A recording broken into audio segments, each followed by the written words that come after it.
ada beberapa hal dan yang perlu kita sampaikan kepada masyarakat, khususnya rekan-rekan media. Pertama tentu kami ya dalam hal ini menyampaikan permohonan maaf kepada masyarakat karena kita ketahui bahwa kemarin itu terganggu masyarakat terutama kaitannya dengan imigrasi ya. Tentu ini kita tidak inginkan dan upaya-upaya ke sana sudah kita rumuskan, sudah kita diskusikan tadi sehingga bisa diharapkan dengan cepat masalah ini, kejadian ini bisa diatasi dengan baik. Rekan-rekan yang saya hormati, BSSN telah tentunya begitu ada kejadian ketika itu kita berkoordinasi dan pada tanggal 20 itu sendiri tim siaga BSSN yang ada di Ragunan langsung kita berangkatkan ke Surabaya ya untuk membantu teman-teman dari Keminfo maupun dari Telkom Sigma yang di mana mereka mengelola pusat data sementara ya saya ulangi jadi data-data ini disimpan di pusat data sementara sebagaimana kita ketahui bahwa pembangunan data center nasional, pusat data nasional yang sekarang masih belum selesai. Jadi karena kebutuhan untuk proses bisnis, proses jalannya pemerintahan, maka dibuatlah oleh Keminfo pusat data sementara yang ada di Jakarta maupun yang ada di Surabaya. Yang mengalami insiden ini adalah pusat data sementara yang berada di Surabaya. Kemudian insiden ini banyak pertanyaan, ini bentuk serangannya, insiden ini apa?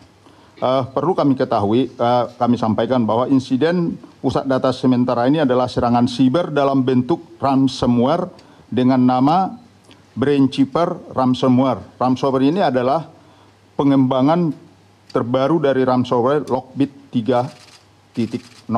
Jadi memang ransomware ini kan dikembangkan terus. Jadi ini adalah yang terbaru yang setelah kita lihat dari sampel yang sudah dilakukan sementara oleh forensik dari BSSN.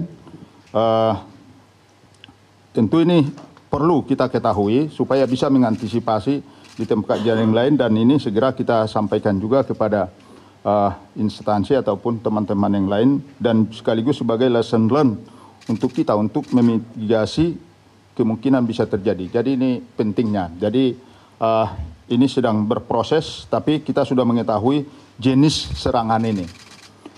Saat ini BSSN dan Keminfo dan Cybercrime Polri dan KSO Telkom Sigma Lintas Sarta masih terus berproses mengupayakan investigasi secara menyeluruh pada bukti-bukti forensik yang didapat dengan segala keterbatasan evidence atau barang bukti karena kondisinya barang bukti, evidence-nya itu terenkripsi karena serangannya kan mengenkripsi data antara lain. Jadi ini juga menjadi pekerjaan kita untuk kita pecahkan.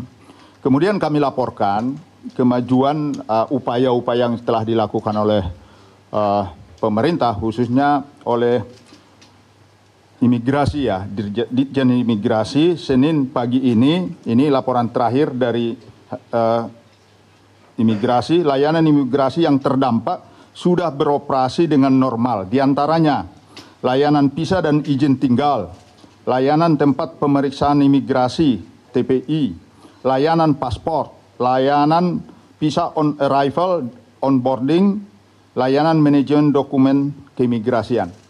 Ini sudah berjalan walaupun tentunya nanti tetap akan dilaksanakan evaluasi-evaluasi berikutnya.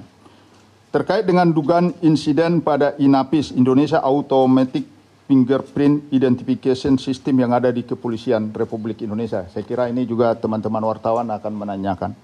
Jadi hasil koordinasi kita dengan kepolisian nanti boleh ditanyakan kepada mereka lebih lanjut karena ini kan data ini kan ditemukannya di mana? Dasar sumber informasinya dari dark web kan. Dark web itu sama dengan pasar gelap. Jadi tentu kita cross check, kita konfirmasi dengan kepolisian. Apa benar ini data kalian? Mereka bilang itu ada data memang data lama. Itu sementara jawaban mereka, tapi untuk lebih jelasnya nanti bisa. Dan kita juga yakinkan bahwa sistem mereka berjalan dengan baik. Sekali lagi memang banyak sekali data, mungkin data-data lain masih ada namanya juga pasar gelap ya. Di pasar gelap banyak barang-barang, apakah ini barangnya seseorang tentu perlu dikonfirmasi, dan ini sudah kita konfirmasi dengan kepolisian bahwa itu adalah data-data lama mereka yang diperjualbelikan di dark web. Ibu bapak sekalian yang saya hormati, itu kira-kira yang bisa saya sampaikan. Mungkin kalau ada pertanyaan lanjutan, monggo silakan. Baik, monggo silakan. Dipandu sama Mas Agus, monggo silakan. Ya Pak, ada target. Ya Pak, saya Agus dari Detik Pak. Target untuk pemulihannya sendiri bisa dicapai kapan Pak? Dan tadi Pak dibilangkan tadi ada data yang terenkripsi, bisa disebutkan nggak data yang di mana ya Pak? Apa itu terkait pelayanan publik atau bagaimana? Terima kasih. Oke, baik. Untuk ini saya kira di sini ada Pak Semi dari Keminfo untuk menjawab satu-satu ya. Oke. Dari tes dari data yang yang terjadi yang berdampak itu ada 210 instansi yang berdampak dari baik itu pusat maupun daerah. Yang sudah up itu tadi disebutkan imigrasi berhasil melakukan relokasi dan menyalakan layanannya. LKPP Sikap sudah on, terus Marves punya layanan perizinan event juga sudah on, Kota Kediri juga sudah on, yang lainnya lagi dalam proses. Jadi kita memigrasi data-datanya. Nah ini prosesnya bagaimana, ini kecepatannya adalah harusnya bisa dipercepat apabila ada koordinasi antara tenan dengan penyedia layanan cloud-nya.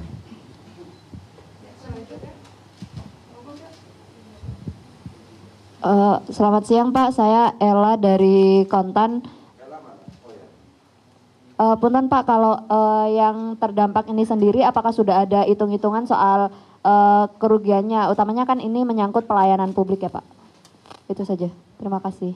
Kerugiannya kami bilang, tapi kerugian yang masih bisa kita lihat adalah layanan publik terganggu. Yang tadi LKPP, yang terus ada PUPR, ada 210 tadi, rinciannya banyak sekali, dan tapi yang paling berdampak adalah layanannya imigrasi ya. Karena itu langsung pada masyarakat. Ada juga di situ ada PUPR juga kena juga, tapi sekarang sedang proses migrasi juga.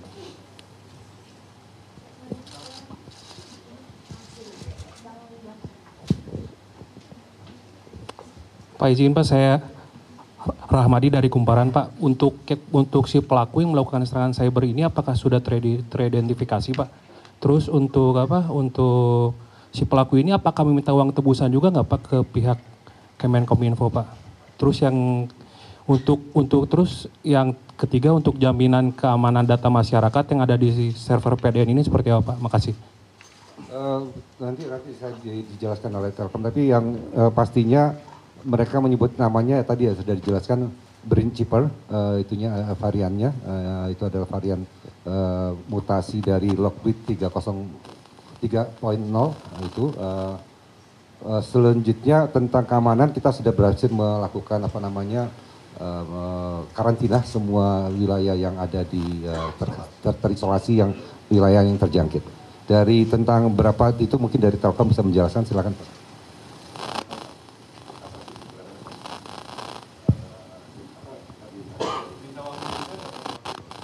Jadi rekan-rekan, jadi memang di dark web itu kita ada jalan ke sana itu ya, kita ikuti, dan mereka minta tebusan ada 8 juta US dollar. Ya. Demikian, terima kasih.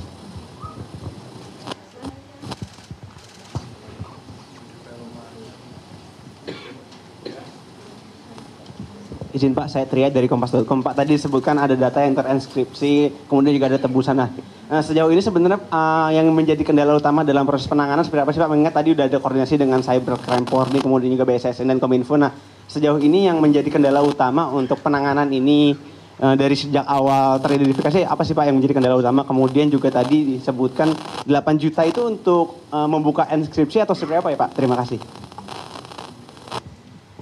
Jadi sebenarnya kita waktu mengetahui adanya indikasi serangan itu tanggal 20 dini hari subuh, itu ada indikasi dan kita telusurin, ada beberapa lalaian yang mulai down, kita telusuri baru kita temukan. Nah memang untuk yang masalah sekarang ini masih dilakukan investigasi, yaitu forensik, digital forensik. Jadi kita jadi proses, jadi sabar dulu. Jadi kendala ya, karena ini namanya juga varian baru ya. Kita juga berkoordinasi dengan berbagai organisasi yang juga baik dalam maupun luar negeri ya mengenai serangan ransomware ini ya. Itu jadi saat ini belum bisa ditemukan, maksudnya belum bisa dijabarkan lebih detail lagi. Dua lagi ya, kita sudah mau kerja lagi. Iya, kenalkan Pak Alif dari Tempo. Tadi kan terungkap kalau itu tuh dari Lockbit ya Pak, Lockbit 3.0. Nah, bukan, jadi variannya. Variannya. Jadi dia bukan Lockbit. Kalau Lockbitnya sendiri kan sebenarnya pelakunya sudah pernah. Iya, yang sama yang tangkap, ada hubungannya dengan yang di BSI tahun lalu nggak Pak? Mirip tapi berbeda variannya. Tapi kita belum bisa menyatakan di sini karena hasil forensik belum selesai. Oh gitu, oke.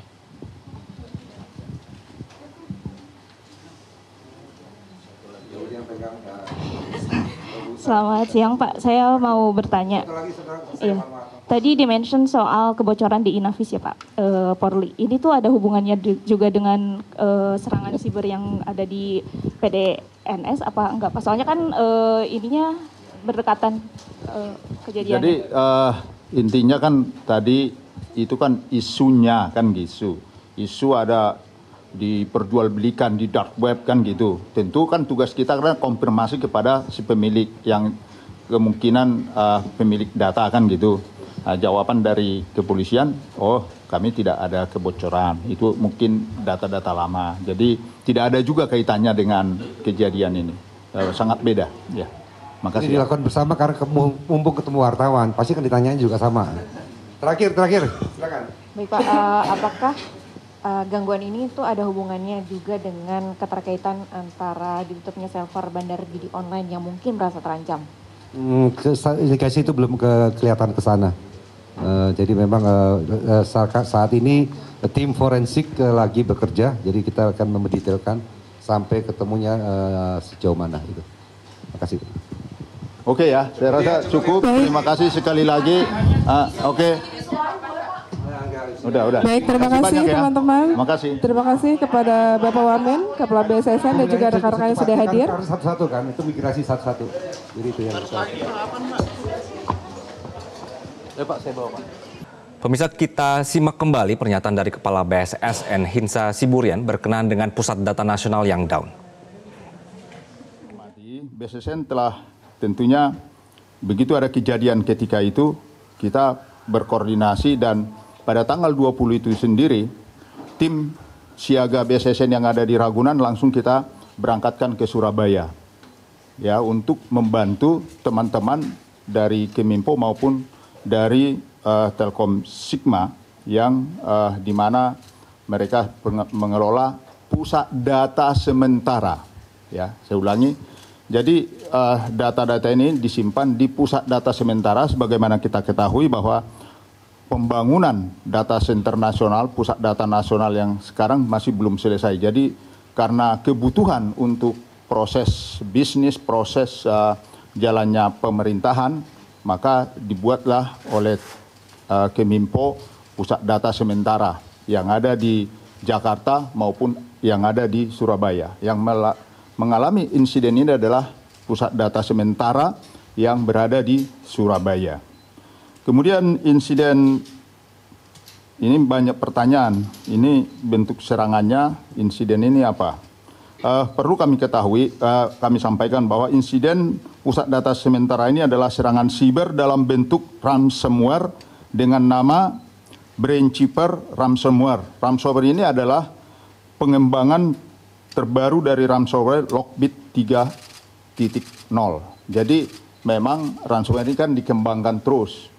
Jadi ini adalah yang terbaru yang setelah kita lihat dari sampel yang sudah dilakukan sementara oleh forensik dari BSSN.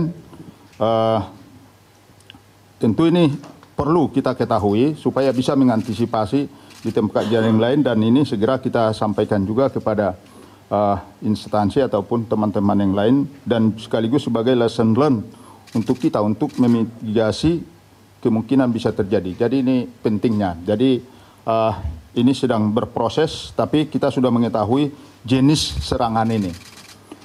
Saat ini BSSN dan Keminfo dan Cybercrime Polri dan KSO Telkom Sigma Lintas Sarta masih terus berproses mengupayakan investigasi secara menyeluruh pada bukti-bukti forensik yang didapat dengan segala keterbatasan evidence atau barang bukti, karena kondisinya barang bukti, evidence-nya itu terenkripsi, karena serangannya kan mengenkripsi data antara lain. Jadi ini juga menjadi pekerjaan kita untuk kita pecahkan. Kemudian kami laporkan kemajuan upaya-upaya yang telah dilakukan oleh pemerintah, khususnya oleh imigrasi ya, Ditjen Imigrasi. Senin pagi ini laporan terakhir dari imigrasi, layanan imigrasi yang terdampak sudah beroperasi dengan normal. Di antaranya layanan visa dan izin tinggal, layanan tempat pemeriksaan imigrasi TPI, layanan paspor, layanan visa on arrival, on boarding, layanan manajemen dokumen keimigrasian. Ini sudah berjalan, walaupun tentunya nanti tetap akan dilaksanakan evaluasi-evaluasi berikutnya. Terkait dengan dugaan insiden pada INAPIS, Indonesia Automatic Fingerprint Identification System yang ada di Kepolisian Republik Indonesia. Saya kira ini juga teman-teman wartawan akan menanyakan. Jadi hasil koordinasi kita dengan kepolisian nanti boleh ditanyakan kepada mereka lebih lanjut, karena ini kan data ini kan ditemukannya di mana? Dasar sumber informasinya dari dark web kan. Dark web itu sama dengan pasar gelap. Jadi tentu kita cross check, kita konfirmasi dengan kepolisian, apa benar ini data kalian? Mereka bilang itu ada data, memang data lama. Itu sementara jawaban mereka, tapi untuk lebih jelasnya nanti bisa. Dan kita juga yakinkan bahwa sistem mereka berjalan dengan baik. Sekali lagi memang banyak sekali data, mungkin data-data lain masih ada namanya juga pasar gelap ya. Di pasar gelap banyak barang-barang, apakah ini barangnya seseorang tentu perlu konfirmasi, dan ini sudah kita konfirmasi dengan kepolisian bahwa itu adalah data-data lama mereka yang diperjualbelikan di dark web. Pemirsa, Dirjen Aplikasi Informatika Kementerian Kominfo Samuel Abriani Pangerapan mengatakan saat ini sistem untuk autogate, kemudian counter petugas imigrasi sudah bisa berfungsi baik di pintu keberangkatan maupun pintu kedatangan. Sementara itu untuk sistem layanan lainnya masih terus dilakukan upaya pemulihan dan upaya mitigasi untuk mencegah dampak yang lebih luas. Penanganan yang dilakukan adalah dengan menetapkan skala prioritas untuk mempertahankan layanan publik yang optimal. Tadi disebutkan untuk Anda yang juga nanti akan berpergian, dimohon untuk kembali menjaga jarak antara waktu keberangkatan Anda, sehingga apabila nanti terjadi kesalahan sistem lagi, ini maka tidak akan mengganggu perjalanan Anda. Demikianlah Breaking News Metro TV, saya Angga Sibuan, sampai jumpa. Jelajahi cara baru mendapatkan informasi. Download Metro TV Extend sekarang.